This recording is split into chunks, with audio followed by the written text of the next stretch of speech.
Hello dear student, मैं आप सभी का अपने चैनल आसान क्लासेज विद कैश सर में स्वागत करता हूं। ठीक, तो आज का देखिए यहाँ पे लिखा हुआ है क्लास 11th फिजिक्स और पास्कल का नियम। तो आज का हमारा यही टॉपिक है, पास्कल का नियम क्लास 11th फिजिक्स का। ठीक, तो हमने क्लास 11th फिजिक्स का पहले भी तीन वीडियो बना दिया है।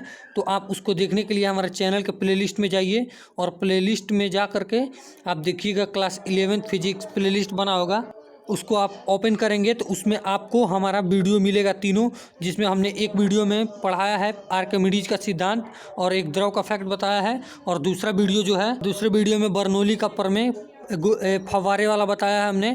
ठीक, और एक और उत्प्लावन बल के बारे में बताया है, और तीसरा वीडियो जो था कल हमने बनाया था उसमें था प्लवन का नियम, तैरने का नियम था 3, कैसे कैसे लोग कैसे मतलब कोई वस्तु पानी में डूब जाती है और कैसे कोई वस्तु नहीं डूबती है, ये सब हमने कल वाले वीडियो में बताया था। तो आप उसे भी जानने के लिए आप हमारे प्लेलिस्ट में जाकर के वीडियो को देख लीजिएगा। ठीक, तो चलिए हम आज पास्कल का नियम बताते हैं आप सभी को।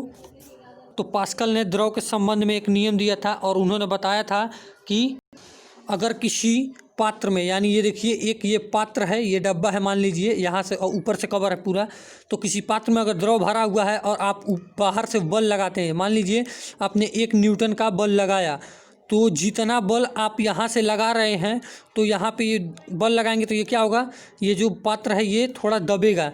पात्र जब दबेगा तो यहाँ का द्रव जो होगा हटेगा, और द्रव हटने के बाद से होगा ये कि ये जो द्रव हटेगा वो जा कर के यहाँ भी 1 न्यूटन का ही बल लगाएगा, यहाँ भी 1 न्यूटन का बल लगाएगा और यहाँ भी 1 न्यूटन का बल लगाएगा। मतलब कि पास्कल ने यह बताया था कि अगर हम किसी पात्र में भरे द्रव पर दाब लगाते हैं तो उतना ही दाब वो द्रव होता है जो अपने पात्र के सभी जगहों पर लगाता है। ठीक, तो देखिए हमने पास्कल के नियम को एकदम सिंपल, एकदम आसानी में लिख दिया है। अभी हम आपको नीचे क्या करेंगे, प्रयोग के द्वारा समझाएंगे। ठीक, तो देखिए इसमें क्या है कि किसी द्रव से भरे पात्र, यानी ऐसा पात्र जिसमें क्या हो, द्रव भरा हो, यानी पानी भरा हो या कुछ और भी भरा जा सकता है जो द्रव हो। ठीक, तो या तेल भी हो सकता है, ऑयल। तो देखिए किसी द्रव से भरे पात्र पर हम दाब लगाते हैं, यानी पात्र जो डब्बा है, अभी हम प्रयोग के द्वारा समझाएंगे।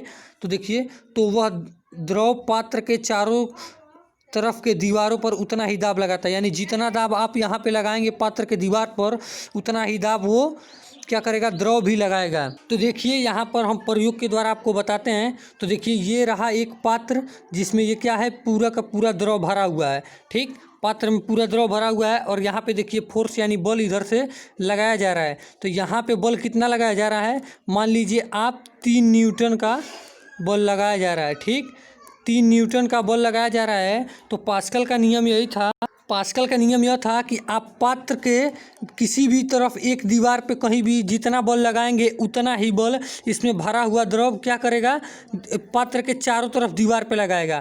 तो यहाँ पे ये होगा कि आपने 3 न्यूटन का बल यहाँ से लगाया है। ठीक, आपने 3 न्यूटन का बल यहाँ से लगाया है तो ये पात्र क्या होगा, पात्र थोड़ा सा अंदर ऐसे दबेगा, पात्र ऐसे अंदर दबेगा तो यहाँ का जो द्रव था इतना दूर का, ये द्रव यहाँ से हटेगा, और जब द्रव हटेगा तो वो द्रव चाहेगा बाहर निकलना, लेकिन यहाँ से तो ऊपर बंद है, ढक्कन बंद है। तो जब ढक्कन बंद है यहाँ पर तो वो द्रव क्या होगा, बाहर नहीं निकल पाएगा और दीवार पे क्या होगा, बल लगाएगा। तो जितना न्यूटन बल आपने यहाँ पे लगाया है और इस डब्बे को अंदर की तरफ दबाया है, उतना ही बल ये क्या करेगा, द्रव यहाँ पर भी लगाएगा, उतना ही बल यहाँ पर भी लगाएगा, उतना ही बल, यानी कि पात्र के चारों तरफ हर दीवार के हर जगह पर 3 न्यूटन ही बल लगेगा। तो पास्कल का नियम यही था कि देखिए यहाँ पे हमने एक बार और देखिए, हमने यहाँ पे लिखा है किसी द्रव से भरे पात्र पर हम दाब लगाते हैं। तो यहाँ पर प्रयोग में आपने देखा कि जो द्रव इसमें भरा हुआ है एक पात्र में, ठीक, तो वह द्रव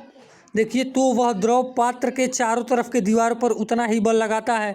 तो यहाँ पर हमने दिखाया कि 3 न्यूटन का बल हम लोग लगा रहे हैं, यहाँ पर क्या हो रहा है, पात्र दब रहा है, तो यहाँ का पानी हटेगा। अब पानी हटा यहाँ से तो कहाँ जाएगा, पानी तो चाहेगा बाहर निकलना, लेकिन यहाँ जाएगा तो यहाँ से ढक्कन बंद है तो पानी बाहर नहीं निकलेगा, और पानी आ करके इस पात्र के दीवार पर बल लगाएगा, और जो बल लगाएगा उस बल का मान कितना होगा, 3 न्यूटन। इधर भी 3 न्यूटन यहाँ भी होगा, 3 न्यूटन यहाँ भी होगा और 3 न्यूटन यहाँ भी होगा, यानी कि पात्र के चारों तरफ दीवार पे 3 न्यूटन बल ही होगा।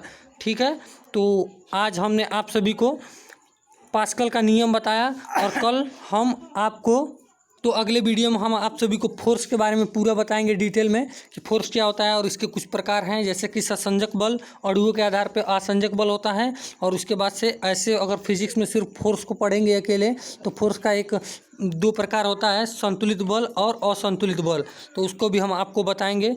तो थैंक यू।